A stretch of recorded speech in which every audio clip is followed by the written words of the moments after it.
नमस्कार, ये आकाशवाणी चंडीगढ़ है। अब आप प्रतीका से प्रादेशिक समाचार सुनिए। पहले इस बुलेटिन के मुख्य समाचार। राष्ट्रपति द्रौपदी मुर्मू ने देश के प्रथम राष्ट्रीय अंतरिक्ष दिवस कार्यक्रम को संबोधित किया। राष्ट्रपति ने कहा कि इसरो ने न केवल अंतरिक्ष के क्षेत्र में बल्कि देश के सामाजिक आर्थिक विकास में भी अमूल्य योगदान दिया है। आज हरियाणा में राष्ट्रीय अंतरिक्ष दिवस पर विभिन्न विश्वविद्यालयों एवं स्कूलों में कार्यक्रम का आयोजन कर बच्चों को अंतरिक्ष क्षेत्र के बारे में जागरूक किया गया। अंतरिक्ष प्रौद्योगिकी को बढ़ावा देने के लिए फरीदाबाद के जेसी बोस विज्ञान एवं प्रौद्योगिकी विश्वविद्यालय में सैटेलाइट स्थापित किए जाएंगे और केंद्र सरकार ने एंटीबायोटिक्स, दर्द निवारक एवं मल्टीविटामिन जैसी 156 दवाओं पर प्रतिबंध लगाया। अब समाचार विस्तार से। राष्ट्रपति द्रौपदी मुर्मू ने कहा है कि भारतीय अंतरिक्ष अनुसंधान संगठन इसरो ने न केवल अंतरिक्ष के क्षेत्र में बल्कि देश के सामाजिक आर्थिक विकास में भी अमूल्य योगदान दिया है। आज नई दिल्ली में देश के प्रथम राष्ट्रीय अंतरिक्ष दिवस कार्यक्रम के अवसर पर उन्होंने ये बात कही। हमारे निष्ठावान वैज्ञानिकों ने न्यूनतम संसाधनों का उपयोग करके भारत के स्पेस प्रोग्राम को विश्व के श्रेष्ठतम स्पेस प्रोग्राम में स्थान दिलाया है। इसके लिए वे सराहने के पात्र हैं। मुझे पूर्ण विश्वास है हमारे देश में अंतरिक्ष विज्ञान के क्षेत्र में निरंतर प्रगति होती रहेगी तथा हम उत्कृष्टता के नए मानक स्थापन करते रहेंगे।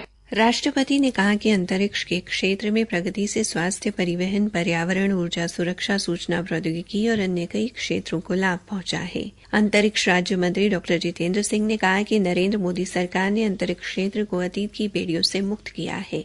उन्होंने कहा कि लगभग 70 वर्ष से अंतरिक्ष क्षेत्र ने स्वयं पर थोपी हुई गोपनीयता का लबादा ओढ़ रखा था, जिससे वो संसाधनों और ज्ञान से वंचित था। इस अवसर पर राष्ट्रपति ने इसरो के रोबोटिक्स चैलेंज और भारतीय अंतरिक्ष हैकेथॉन के विजेताओं को पुरस्कार भी प्रदान किए।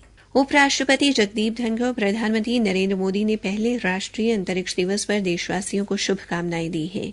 श्री धनखड़ ने सोशल मीडिया पोस्ट में कहा कि ये दिन आत्मनिर्भर भारत की भावना से प्रेरित अंतरिक्ष क्षेत्र में भारत की महत्वपूर्ण प्रगति की याद दिलाता है। सोशल मीडिया पोस्ट में प्रधानमंत्री नरेंद्र मोदी ने कहा कि राष्ट्र को अंतरिक्ष क्षेत्र में अपनी उपलब्धियों पर गर्व है। उन्होंने कहा कि ये भारतीय अंतरिक्ष वैज्ञानिकों के योगदान की सराहना करने का भी दिन है।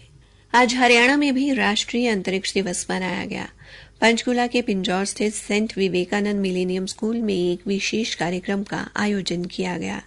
काबिल-ए-गौर है कि गत वर्ष चंद्रयान तृतीय के प्रक्षेपण के समय श्रीहरिकोटा में सतीश धवन अंतरिक्ष केंद्र में हरियाणा से इस विद्यालय के छात्र इस अविस्मरणीय पल के साक्षी बने थे।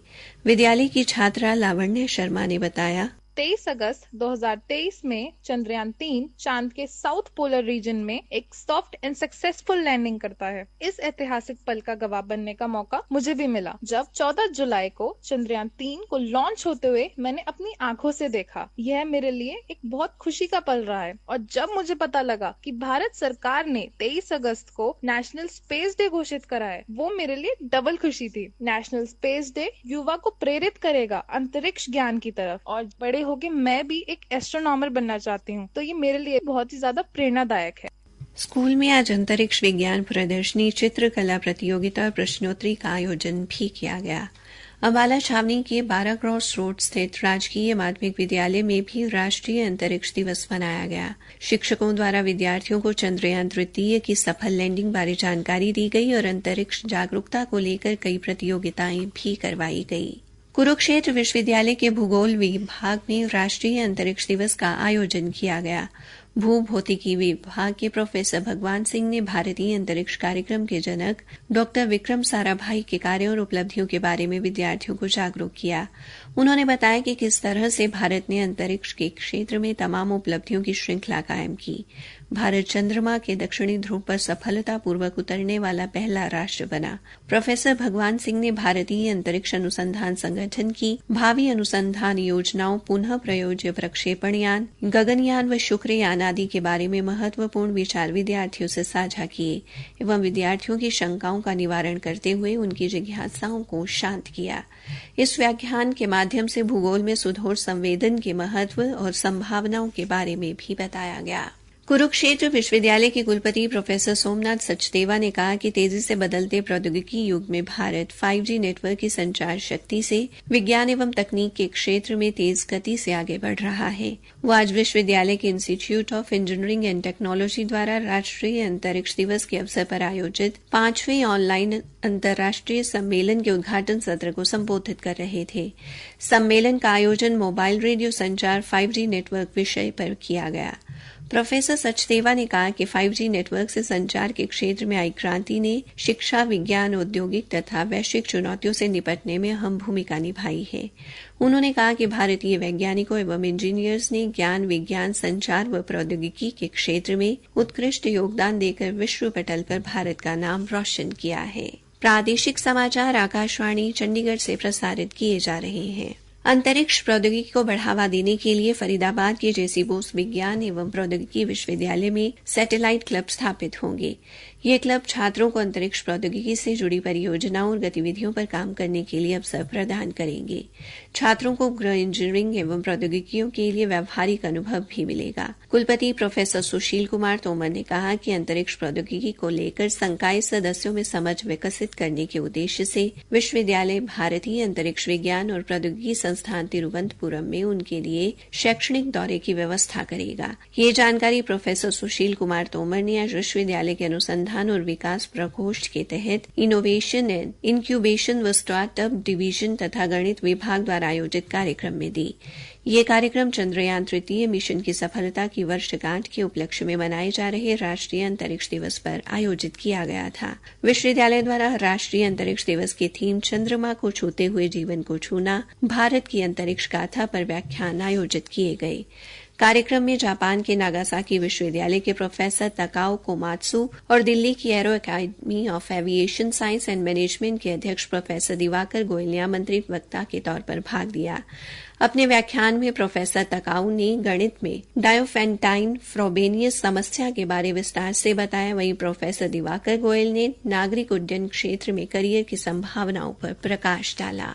केंद्र सरकार ने एंटीबायोटिक्स, दर्द निवारक और मल्टीविटामिन सहित 156 दवाओं पर प्रतिबंध लगा दिया है, क्योंकि एक समीक्षा के बाद पाया गया कि इनसे स्वास्थ्य को खतरा है। स्वास्थ्य मंत्रालय ने एक अधिसूचना में कहा कि इन 156 दवाओं में निश्चित मात्रा में खुराक संयोजन तर्कहीन है। मंत्रालय ने कहा कि इन दवाओं के इस्तेमाल से लोगों को खतरा होने की संभावना है, जबकि इनके सुरक्षित विकल्प उपलब्ध हैं। अधिसूचना में कहा गया है कि सरकार और ड्रग्स टेक्निकल एडवाइजरी बोर्ड की एक विशेषज्ञ समिति द्वारा की गई जांच के बाद ये निर्णय लिया गया है। हरियाणा के मुख्य निर्वाचन अधिकारी पंकज अग्रवाल ने हर मतदाता से अपने मताधिकार का प्रयोग अवश्य करने और मतदाता सूची में अपना नाम सुनिश्चित करने की अपील की है। उन्होंने कहा कि जिस मतदाता का नाम मतदाता सूची में है, केवल वही अपने मताधिकार का प्रयोग कर सकता है। किसी मतदाता का नाम मतदाता सूची में है लेकिन उसके पास मतदाता पहचान पत्र नहीं है, तो वो निर्वाचन आयोग द्वारा 12 वैकल्पिक पहचान पत्र दिखाकर अपना वोट डाल सकता है। हरियाणा राज्य निर्वाचन कार्यालय की वेबसाइट या वोटर हेल्पलाइन नंबर 1950 पर कॉल करके कोई भी व्यक्ति मतदाता सूची में अपना नाम देख सकता है। हरियाणा कर्मचारी चयन आयोग के अध्यक्ष हिम्मत सिंह ने कहा कि आयोग द्वारा हरियाणा पुलिस में पुरुष व महिला सामान्य ड्यूटी सिपाही के पदों के लिए लिखित परीक्षा परसों ली जाएगी। उन्होंने बताया कि पुरुष सिपाहियों की लिखित परीक्षा के लिए परीक्षा केंद्र कुरुक्षेत्र व करनाल में, जबकि महिलाओं के लिए परीक्षा केंद्र पंचकूला में बनाया गया है।